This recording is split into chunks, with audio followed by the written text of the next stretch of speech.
এই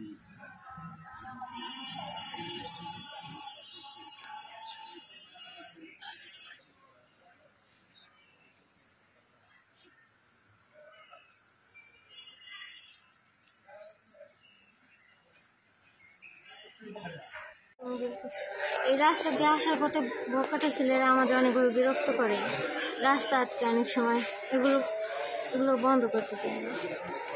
বখাটে ছেলেপেলেরা আমাদের মাদ্রাসার প্রতিষ্ঠানের মেয়েদেরকে ডিস্টার্ব করার পরে ওরা অনেক দিন করছে সব বিষয় নিয়ে আমাদের মাদ্রাসার কর্তৃপক্ষ ওদেরকে অনেক কিছু বলছে, কিন্তু ওরা শোনে না, কারো কথাও মানে না, এলাকার লোকজনের কথা মানে না। তারপরে একদিন আমার বোনও ছিল, ওরাও ডিস্টার্ব করছে, অনেক কথা বলছে। তারপরে ও আমার কাছে এসে বিচার দিছে ওদের ব্যাপারে। তারপরে আমি ওর সাথে কথা বলছি যে তোরা এসব বাদ দে, ঠিক হয়ে যায়, নইলে কিন্তু তোদের জন্য আইনি ব্যবস্থা নেওয়া হইব। তারপর ওরা মানে নাই।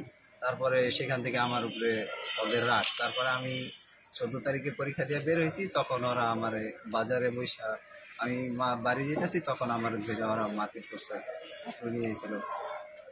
এই বিষয়টা নিয়ে থানায় কোনো অভিযোগ দেওয়া হয়েছে? জি, দেওয়া হয়েছে। কে দিচ্ছে অভিযোগটা? আমি মাদ্রাসা কর্তৃপক্ষ থেকে দিচ্ছি। আচ্ছা, কে তোমাকে এই যে হত্যার হুমকি দিচ্ছে? এই শাকিল, মেধা, আসাদ, ঢালি, তারপরে হাসানাত ব্যাপারী, জীবন, আকন, এরা।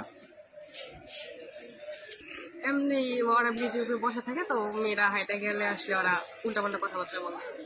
তো তা নিয়ে আমি পরে একদিন আমিও ছিলাম, তারপরে আমার বলছি, তারপরে আমি আমার ভাইয়ের কাছে বিচার দিচ্ছি, তারপরে তাদের সাথে তার এরকম কথা হয়েছে। আপনারা কি চান এখন?